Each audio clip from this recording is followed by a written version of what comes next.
You guys, what is up? It is Sylvia. It has been way too long since we have spoken. Way too long since I have posted any new content. Way too long since I have just fulfilled any passions of mine. 2025 has definitely been the year of me again, and I love it. I'm here for it. It took a lot of time to get to this space. The last that we spoke was in 2023. That's freaking insane, you guys. It was my birthday, my 31st birthday. I will be 33 this year. I'm definitely feeling like the age. And I'm young. I'm in my early 30s, but I'm definitely feeling like, I don't know, I guess that that jump, like I'm feeling, I don't know. I mean, it's definitely the growth, but I'm just like, I'm really taking into perspective like how my 20s were, how my 30s are progressing, what it is that I want, my goals, how I want to live my life, how I don't want to live my life.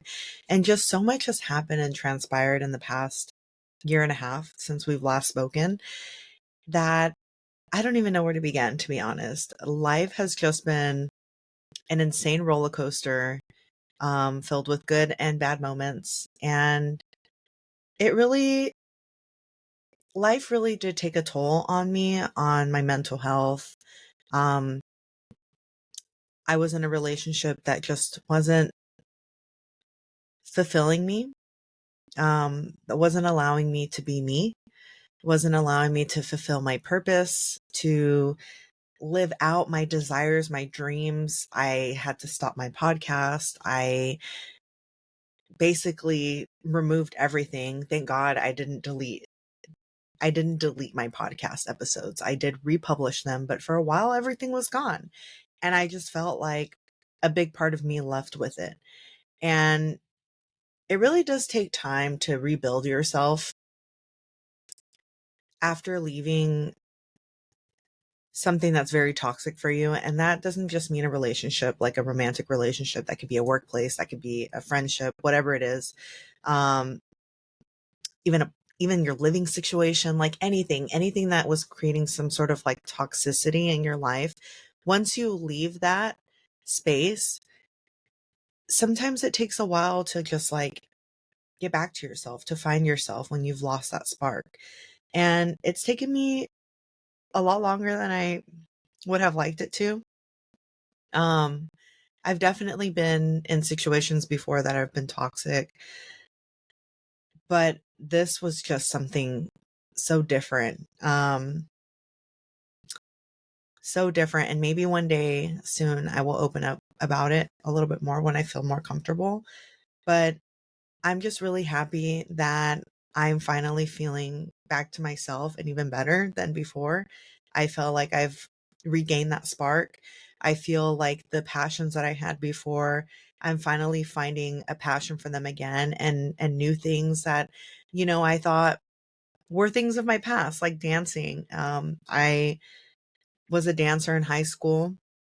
I pursued it in college as well. And then after I had Abby, I kind of just like, I stopped, and I've always loved it. I have the rhythm, and salsa, Latin dancing, salsa, bachata, all of that has just been something that I've always wanted to perfect because I'm homegrown, right? Like I danced salsa with my dad in the living room when I was little, and I have the rhythm, it's within me, and like I love to dance it, but I always wanted to know like the correct way and how to dance with a partner and how not to like want to lead my partner, how to allow my partner to lead me, how to follow. And these were things that I've been wanting to do for like forever, but I've always seemed to like end myself up in a relationship. And of course, I mean, granted, I know like if you're in a relationship, I doubt your partner will really want you out there dancing with like other men or women or whatever, but this has just been something that I have been desiring to do for a very long time, and I'm finally getting to do it. I have been Latin dancing now for about a little over 6 months now, or 6 months or so. And just the progression that I have seen in myself, like from videos of when I used to go to like dance socials before and I had no fucking clue what I was doing. And I was like cringing because I'm like, oh my God, now I know what my lead was trying to do, like what kind of move. And I was just like, I want to turn. I don't know what you're trying to do, but I'm bleeding. And it was kind of like a metaphor, like me getting back into dance, especially like Latin dance like this, where you're partner dancing. I know that I have a really hard time letting go of like control. I want to lead. I want to be the one that's like controlling the dance and just like I think in life in general, right? Um, I have really been working on my femininity for the past about 5 years or so. And I really feel happy with where I'm at now as far as like femininity goes. Like I feel like I've just become a lot more softer. I've become a lot more receptive to my own feelings, to my intuition. And that doesn't necessarily mean like being submissive, to the right man. Absolutely. But just in life, like I think just submitting to the flow of the universe, to whatever it is that God has planned for me, rather than trying to take control of it myself. And I felt like learning how to partner dance and releasing that need to control really has taught me something like on another level. Like it's really like a metaphor for what I'm going through in life, but I'm thoroughly enjoying it. I absolutely love the classes I'm taking. I love the progress I'm making. Dancing makes me so happy. And it feels really good to have that joy back in my life again of something that just like sparks me. Um, Obviously I loved my podcast. I loved getting on here every week and like spilling my heart out because I could say the most ridiculous things and somebody found a way to resonate with it, and like I just it really felt good knowing that I didn't feel alone and that I allowed other people to like not feel alone as well. So, I don't know. I could have restarted the podcast a long time ago. It just didn't feel right because I didn't feel like I was in the space that I needed to be to pick this back up again.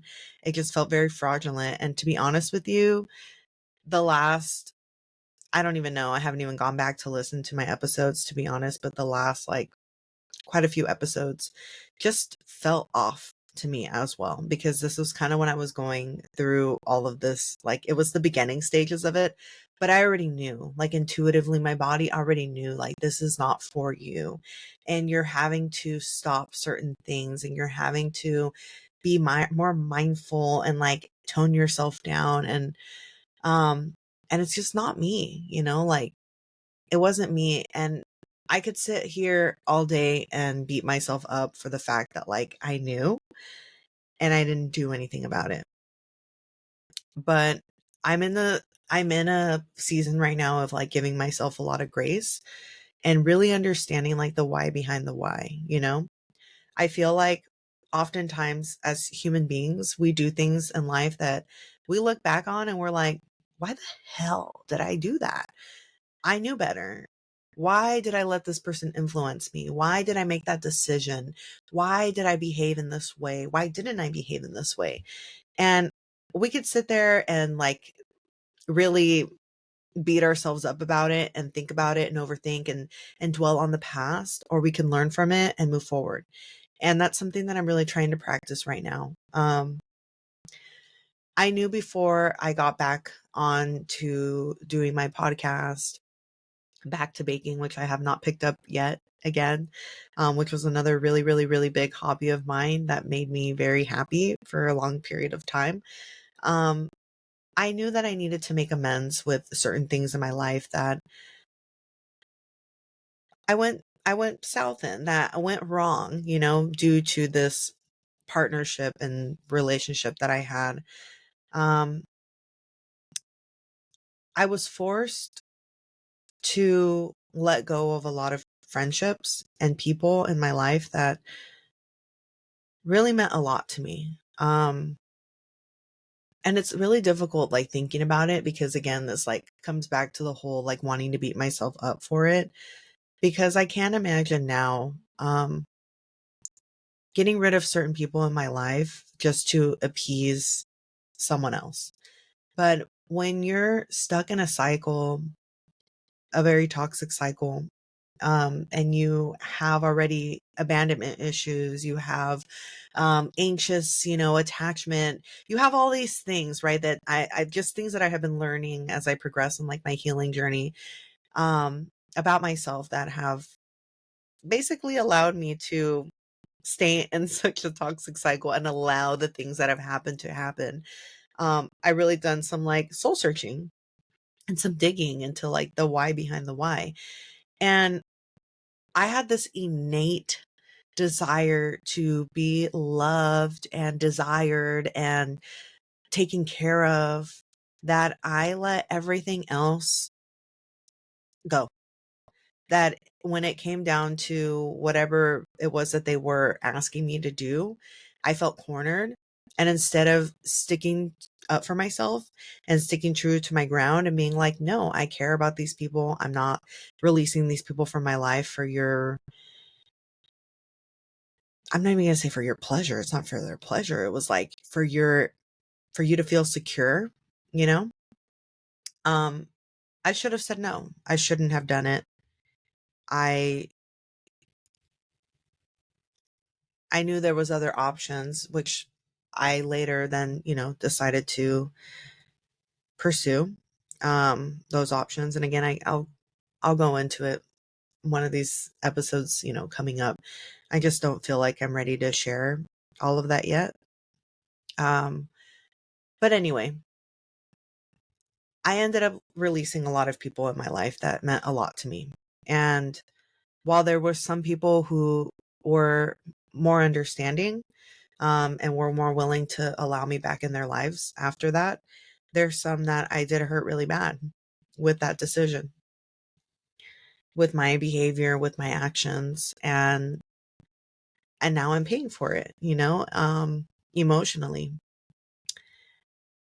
And s- that was exactly what I wanted to do before I decided to pick this podcast up, was like make amends with those people and really pour my heart out and work on myself, not just like come at them with an excuse, but like really do the work. Because if or when these people decide to allow me back in their lives, like I want to prove that I am not the same person that I was when I was trapped in that cycle, that I have definitely evolved, that I have learned, that I am practicing different, um, habits in my life that won't allow me to fall back into something like that again with another person. Because when you don't heal your trauma, you end up finding the same people all over again in just different bodies until you learn the lesson. And I knew that was true. I've been on a healing journey for a long time now. I knew this. This was nothing new to me. But the simple fact that there was a lot of healing that I needed to do within myself. And these are a couple of lessons, I guess, that I have learned since then, is that solitude is so important. Solitude is essential at some point in your life, and hopefully sooner, you learn that sooner than later, like than I did. Solitude is a blessing. um to really just be by yourself, to sit in your thoughts, to feel your feelings, to feel lonely, because there's nothing wrong with feeling lonely, but to really understand what it feels like to be with you, and how you feel and what your feelings are and what your intuition is telling you, and really stay grounded and connected within yourself. You can then make the right decisions with other people that are, outside of you.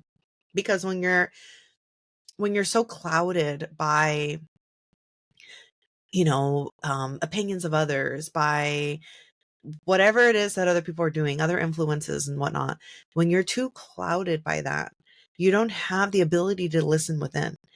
And unfortunately, at that time in my life, I was going through a really weird space, that I still feel like I kind of am still going through.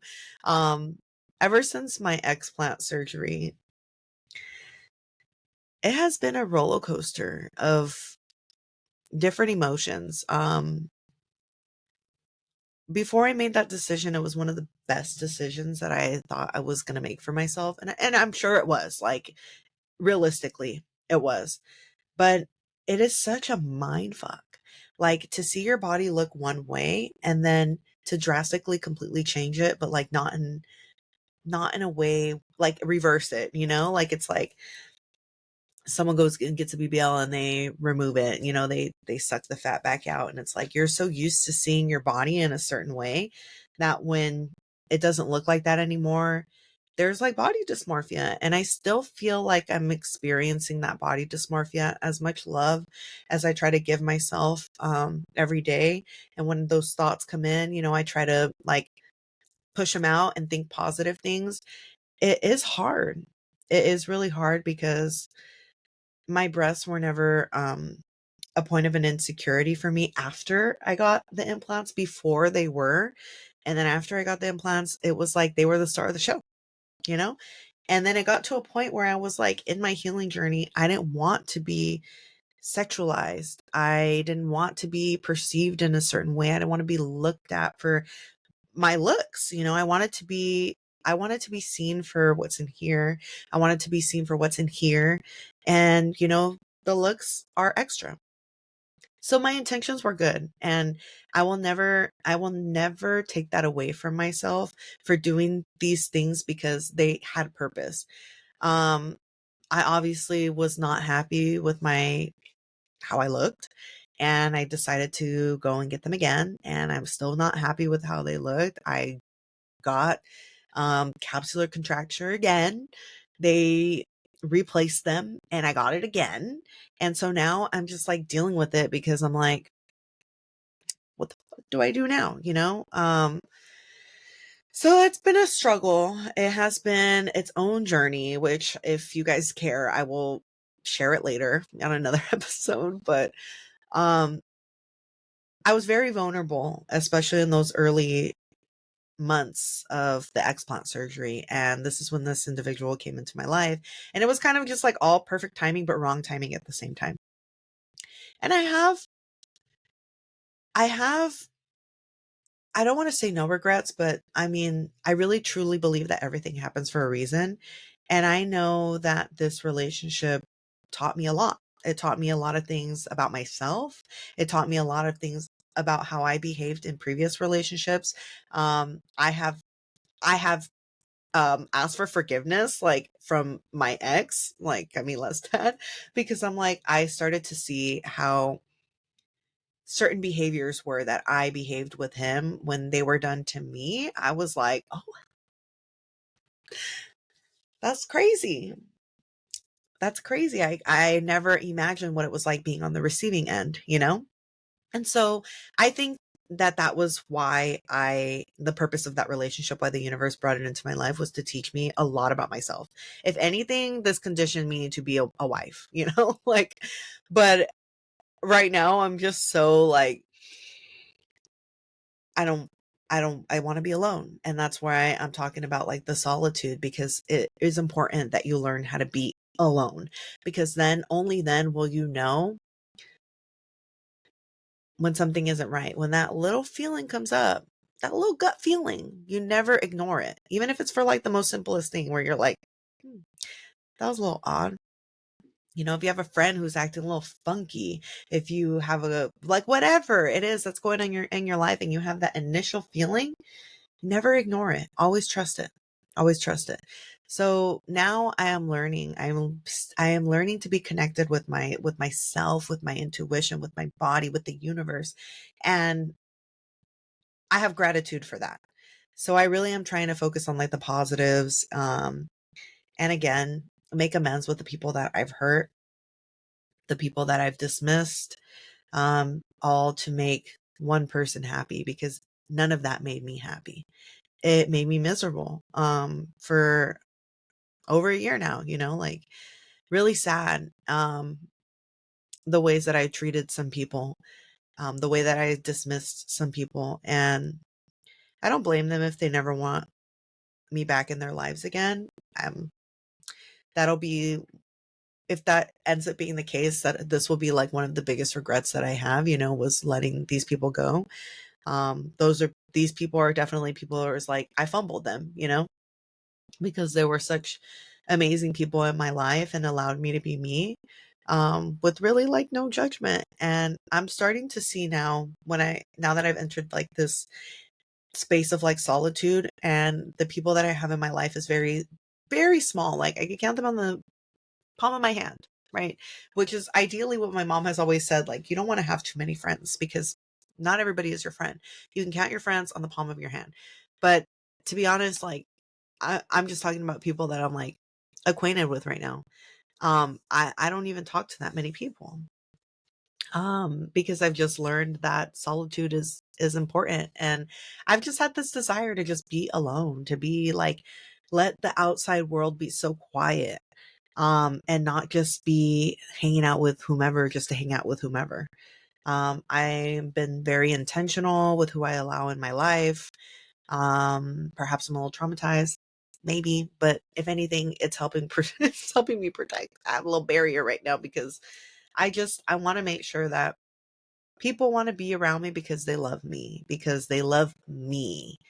Not me, but me inside my ADHD squirrel ass, where I'm like, ooh, having 20 conversations at once, where I break out into song all the time, where I'm always wanting to dance, where I'm loud. I need somebody who sees all parts of that in me. And I don't just mean in a romantic relationship, I mean friendships, anything. I just want people who accept me for being me.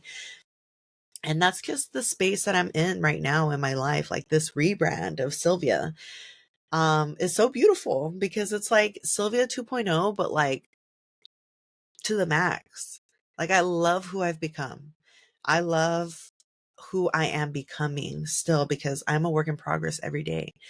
Um, it really does feel like a blessing. It feels like a blessing to get back to myself, to feel happy again, to feel like I have a purpose. I love dancing again. My whole week is practically filled with dancing. I've been taking heels classes too to even tap in even more into my femininity. And it's just like it's so beautiful. It's so beautiful. Like I can't sit here and complain about anything because everything that I have gone through, whether it has been good or bad, has brought me to the space that I am in right now. And I wouldn't be who I am right now if it wasn't for the experiences that I have been going through. And although some of them were not desirable, some of them left me with a lot of hurt, especially the hurt that I feel, the hurt and the guilt that I feel for what I have done to others to appease one specific person. It It hurts, but I know that there was a reason. I know that this is making me stronger. And if these relationships were meant to stay in my life, I know that when the time comes, they will be even stronger than before because now I come with so much more vulnerability, so much more knowledge, and so much more just appreciation for these people that I have in my life that are gems, because good people are so hard to find. And if anything, that is one of the biggest lessons that I have learned in my 30s is that not everybody is clapping for you. Not everybody is your friend. Not everybody loves you. Not everybody wants to see you win. There's a lot of people who will play in your face and pretend like they do. And the truth is they don't. And being in solitude has really like heightened my intuition and like being able to pick this stuff up. And I know that that's why I have like just been a hermit and kind of been like away from the world because I can pick up on all that bullshit. I can pick up on all of it. And it's like so disheartening when you realize that people that you thought were on your team the whole time really may not be. So it made me think about these people that I had that were on my team that, yeah, we had our little tiffs and yeah, we had our little attitudes at times. And yes, sometimes it would annoy me, whatever, vice versa. But these were people that were like down for me. These were people that allowed me to be me, that loved my quirkiness, that loved my, funniness, that loved the fact that like I'm just me. And just speaking it into the universe, I really hope that I get these people back because I love them all dearly so much. Um, and yeah, little by little, little by little, I'm making these amends. I'm saying my sorries and asking for forgiveness for not knowing better, for behaving in ways that weren't me. But I'm back. I'm back, bitches. Sylvia 2.0 is back. Sylvia Speaks is back. I'm here. I'm here. I'm here to stay. We are in the same spot. We are in the same room. And this is just me. This is just me. I feel so happy. I got home and I was like, I could go shower from dance class. I got home and I was like, I could go shower and I could get my ass to sleep, start working on my sleep schedule because that still needs some work. Or I could get my laptop out and record. And that was all I wanted to do. This is all I've been thinking about for a really long time. And today just felt like the right day to do it. And what better day on the first day of the month, April Fools, except I am fooling nobody. There ain't no joke here. She's back. And everything I say comes from the heart. And I'm filled with so much gratitude and so much happiness and just so much breath. Like, I feel like I can breathe again. And I'm just happy for all of you who are still here supporting me, listening to my crazy ass. I'm here. I'm here to stay. I'm here to stay. She's back. But thank you all for watching. Thank you all for listening. I love you all so, so, so much. And we back, bitches. We're back. Have an amazing rest of the week. Have an amazing April. And let's see what we talk about next week because I got ideas in here. And if you got ideas you want to share with me, you already know what to do. So, bye, everyone.